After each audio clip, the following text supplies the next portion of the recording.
प्यार में गलतफहमी। दीपक जब भी अपने पत्नी को मायके छोड़ करके घर आता था तो वही ड्रेस पड़ोसी के छत पर टंगी मिलती थी जो उसकी पत्नी मायके पहन करके जाती थी।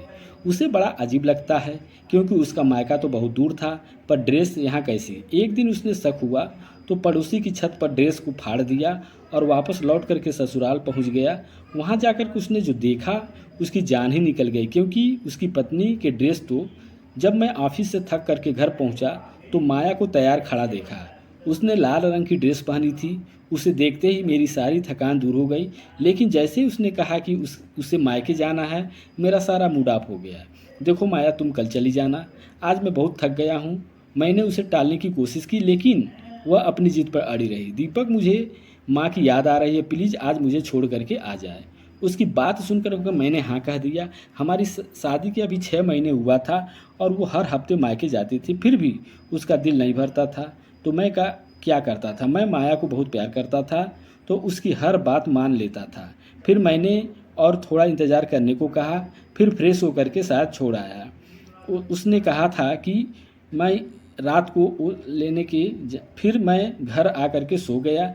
जब मैं उसे छोड़ करके घर आया तो मेरी नज़र मेरी पड़ोस के घर की तरफ गई तो मुझे एक जोर का झटका लगा, क्योंकि उसकी छत पर वही ड्रेस लटकी रही थी जो अभी अभी माया पहन करके गई थी। कैसा अजीब इत्तेफाक है। फिर मैंने सोचा कि हो सकता है माया पड़ोस की भाभी के साथ शॉपिंग की गई हूँ, इसलिए एक जैसी ड्रेस ले ली है। मैं इन्हीं ख्यालों में था और चौकीदार ने गेट खोला तो मैं कार अंदर ले गया। मैंने नौकर से कहा, तुम परेशान नहीं करना, सोने जा रहा हूँ। उस दिन मैं ड्रेस के साथ बारे में ज़्यादा नहीं सोचा। अगले दिन जब माया को लेकर के आया तो उसे दीपक बात बताना भूल गया कि तुम्हारी जैसी ड्रेस पड़ोसी वाली भाभी के पास भी है।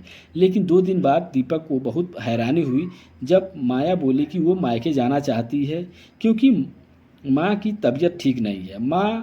माया अभी पीले रंग की बेहद खूबसूरत ड्रेस पहनी थी। दीपक ने उसकी तरफ प्यार भरी नज़रों से देखा क्योंकि वो बहुत प्यारी लग रही थी। थोड़ी देर बाद दीपक उसे मायके पहुंचा दिया, लेकिन जैसे ही वो घर आया तो दंग हो गया क्योंकि उसकी पड़ोसी की छत पर भी वही ड्रेस लटकी रही थी जो अभी अभी माया पहन करके गई थी। ऐसा कैसे हो सकता है, बड़ा अजीब लगा। लेकिन इस बात भी दीपक इसे इत्तेफाक समझ करके अपने काम में लग गया। लेकिन जब तीसरी बार यह हुआ तो दीपक को सोच शक में बदल गया। कहीं ऐसा तो नहीं कि माया आप मायके के बोल करके पड़ोसी के घर में चली जाती है। लेकिन ऐसा कैसे हो सकता है। दीपक खुद माया को छोड़ करके आया है और उसका मायका भी बहुत दूर है। ये सब इतनी जल्दी कैसे हो सकता है। यही सोचते सोचते दीपक ने कार ससुराल की तरफ घुमा दी और जैसे ही वो वहाँ पहुँचा देखा माया उसी ड्रेस में थी। दीपक को देख करके भी चौंक गई। पूछा, आप अभी तक गए नहीं। दीपक शर्मा गया और मन सोच रहा था कितने बेवकूफ़ हैं वो, माया का घर तो दूर है, वो वहाँ कैसे आ सकती है। वह घर वापस लौटा। उसने पड़ोस के घर की तरफ देखा, वहाँ वो ड्रेस अब भी लटक रही थी। उसके एक दोस्त के लिए भी चैन नहीं आ रहा था। ये इत्तेफाक बार बार कैसे हो सकता है। लेकिन वो ये बात जुबान पर लाने से डरता था। अभी उसकी शादी को कुछ दिन ही हुए थे। माया की उसकी बात सुनकर कितना दुख होगा, इसलिए वह चुप रहा। घर वो दिन याद आ रहा था जब उसकी शादी हुई थी और वो माया को अपनी दुल्हन बना करके लाया था। उसी दिन उसकी पड़ोसन बधाई देने घर आई थी और माफ़ी मांग रहा था कि शादी में नहीं आ पाए क्योंकि उसी दिन उसकी भी शादी थी। यह सुन करके दीपक को सुखद आश्चर्य हुआ। फिर दीपक ने उसके गले लगते हुए बधाई दी और उसके द्वारा लाई गई मिठाई से एक टुकड़ा निकाल करके खा ली। वो बहुत खुश लग रहा था। खुश तो दीपक भी था क्योंकि माया से उसकी लव मैरिज थी। माया को पहली बार में देखते ही उसे प्यार हो गया था। माया सेक्रेटरी पूजा की दोस्त थी। एक दिन दोनों को शॉपिंग करते जाना था, जिसके लिए पूजा ने पहले ही मुझसे छुट्टी ले ली थी। संजोग से उसी वक्त मुझे किसी काम से बाहर जाना था, तो मैं अपने केबिन से बाहर निकला तो मेरी नज़र माया पे पड़ी। मैंने उसे देखा तो देखता ही रह गया। वह मुझे अपनी तरफ देख करके थोड़ी असहज हो गई और जल्द से अपनी नज़र दूसरी तरफ घुमा ली। दीपक ना चाहते हुए भी वहाँ से निकल गया। फिर जब वो पीछे मुड़ करके देखा तो दोनों किसी बात पर खिलखिलाकर हंस रही थी। दीपक ने पूजा से कहा कि वो चाहे तो वह लिफ्ट दे सकता है। वह माया के साथ समय बिताना चाहता था, इसलिए उसने झूठ बोला कि वह दूसरी तरफ जा रहा है। बात पर पूजा बहुत खुश हो गई और माया के साथ कार में बैठ गई। मैंने तो उसी दिन सोच लिया था कि शादी करूंगा तो सिर्फ माया से। एक दिन मैंने ये सब बातें पूजा को बताया तो वो बहुत खुश हुई। उसने बताया कि माया एक मध्यम वर्गीय परिवार है। तो दीपक ने कहा उसे परिवार से मतलब नहीं है, और कुछ दिनों बाद वो अपनी माँ को लेकर के माया के घर चला गया। वहाँ उसका बहुत स्वागत हुआ, रिश्ता भी मंजूर हो गया। उसकी खुशी का ठिकाना नहीं रहा। माँ भी शादी की तैयारी में लग गई। जब से उसकी शादी हुई थी उसकी खुशी का तो कोई ठिकाना ही नहीं था। माया भी बहुत अच्छे से रहती थी, लेकिन जब से ये ड्रेस वाला सिलसिला शुरू हुआ तब से तो उसकी रातों की नींद परेशान हो गई थी, और माया से भी ठीक से बात नहीं कर पा रहा था। वो जब भी मायके जाने की बात करती थी उसे बहुत गुस्सा आता था। एक दिन तो उसने उसके ऊपर ज़ोर से चिल्लाया और कहा कि तुम मेरे बारे में बिल्कुल नहीं सोचती हो। ये देख कर के माया बहुत डर गई और बोली क्या हुआ, क्या मुझसे कोई गलती हो गई। माया को डरा हुआ देख करके दीपक का दिल पिघल गया। थोड़ी देर बाद उसे मायके वापस छोड़ आया। लौटने पर उसने वही ड्रेस पड़ोसी की छत पर देखा। हर बार सच्ची के लिए माया के घर जाता तो घर वाले अजीब सी नज़र से देखते और वो कोई ना कोई बहाना बना कर के वापस लौट आता था। अब तो माया भी उसके नाराज़ होने लगी थी। उसके दिल और दिमाग में इतना तूफान चल रहा था कि मजबूरी में एक हफ्ते की छुट्टी लेनी पड़ी। उसी दिन उन्हीं दिनों दीपक ने नोटिस किया कि माया कुछ परेशान रह रही है। लग रहा है कि वो रात को कमरे से बाहर चली जाती है, और जब वो उसे पूरे घर में ढूंढता तो कहती कि नहीं, मैं बाहर नहीं, कमरे में सो रही थी। वो सोई हुई मिलती है। एक रात जब दीपक ने उसे जगाया और पूछा तुम कहाँ चली गई थी, तो वो उसे से देखने लगी और कहने लगी कि आपको दिखता नहीं, सो रही थी, आप आ रहे हैं। इस पर चुप हो गए और अपनी जगह पर लेट गए। उसके बाद माया कुछ ऐसी रहने लगी। दीपक ने उससे कई बार पूछा क्या परेशानी है, तो वो अजीब सी नज़रों से मुझे देखने लगी थी। उसने सोच लिया कि इस पहेली को तो अब सुलझाना ही पड़ेगा। इस बार जब वह माया को मायके छोड़ करके आया तो देखा फिर से वही ड्रेस पड़ोस की छत पर लटक रही थी। यह सोचकर माया पहन के गई थी।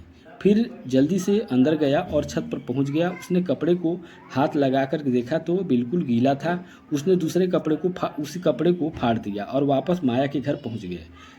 आज दूध का दूध और पानी का पानी करके रहेंगे। वहाँ पहुँच करके तो देखा माया का कपड़ा भी ठीक उसी जगह फटा था जिस जगह पे इन्होंने फाड़ा था। ये देख करके तो दीपक के इतना गुस्सा आया कि उसने माया को एक जोड़ का थप्पड़ मार दिया। माया जोर से रोने लगी। उसकी आवाज़ सुन करके उसके घर वाले भी इकट्ठे हो गए। उसका हाथ पकड़ करके ले जाने लगा तो उसके ससुर जी ने पूछा क्या क्या हुआ। तो दीपक ने कहा ये आप अपनी बेटी से क्यों नहीं पूछ रहे हैं, ये सबको बेवकूफ़ बना रही है, इसे पूछिए कि इसका कपड़ा कैसे फटा। तो पापा ने बताया कि गेट से अंदर आते हुए कील में लग कर फट गया। माया बस रोती जा रही थी। वो उसे अपने घर ले आया। घर आकर उसने माया से कहा बताओ तुम्हारा क्या चक्कर है पड़ोसी के साथ। तो वो रोते रोते कहने लगी कि आप क्या कह रहे हैं। तभी वहाँ पुलिस आ गई और दीपक को हथकड़ी लगाकर थाने ले गई। तो दीपक ने कहा ये क्या हो रहा है। पुलिस ने कहा थाने चलो, सब पता चल जाएगा। माया पुलिस को कह रही थी मेरा पति पागल है। तो अपने कानों पर यकीन नहीं हो रहा था कि जिसने इतना प्यार किया वो ये क्या कह रही है। पुलिस ने दीपक को जेल में डाल दिया। माया ने उसके खिलाफ केस दर्ज किया था और उसकी जमानत नहीं हो रही थी। 2 दिन बाद मनोचिकित्सक ने उसे कुछ सवाल बताया तो उसने सारा किस्सा बता दिया। डॉक्टर पागल समझ रहे थे। उसका कहना था कि एक इत्तेफाक बार बार नहीं हो सकता। डॉक्टर ने मानसिक अस्पताल भेज दिया। एक दिन माया पड़ोसी के साथ उससे मिलने आई। तुम दोनों एक साथ उससे एक जोर का झटका लगा। माया ने कहा मैं यहाँ तुम्हें तुम्हारी गलती याद दिलाने आई हूँ। तुम्हें रीतू याद है। कौन रीतू, उसने पूछा।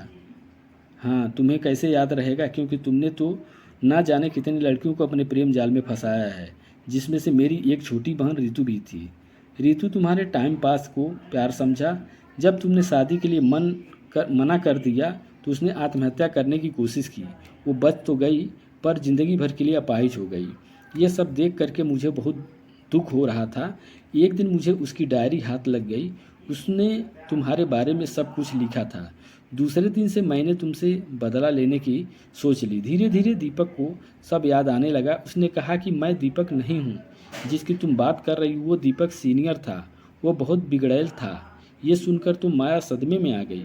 उसका चेहरा देखने लायक था। लेकिन मैं तो संतुष्ट था क्योंकि मैंने कोई गुनाह नहीं किया था। कुछ दिन बाद पता चला कि माया ने अपना गुनाह कबूल कर लिया। तब दीपक की भी जमानत हो गई थी। उसने माया को माफ़ कर दिया। जब वो अपने घर वापस लौटा तो चौंक गया क्योंकि वहाँ माया थी। तुम यहाँ? हाँ दीपक, मैं आपकी गुनहगार हूँ, मुझे माफ़ कर दो। अगर आपका दिल मेरे लिए थोड़ी सी भी जगह है तो दीपक चाह कर भी गुस्सा नहीं कर पा रहा था क्योंकि वो उससे बहुत प्यार करता था। उसने माया को माफ़ कर दिया और भगवान की शुक्रिया किया, वरना ये गलतफहमी के कारण पूरी ज़िंदगी बर्बाद होने वाली थी। इसलिए बड़े बुजुर्गों का कहना है, कोई भी काम सोच समझ करके करना चाहिए। तो दोस्तों, ये कहानी आपको कैसी लगी कमेंट करके ज़रूर बताइए और मेरे इस चैनल को सब्सक्राइब करना ना भूलें। सब्सक्राइब ज़रूर करिएगा और ये कहानी पर अपना कमेंट ज़रूर लीजिएगा। और अगले वीडियो में एक और कहानी के साथ मिलते हैं। तब तक के लिए नमस्कार।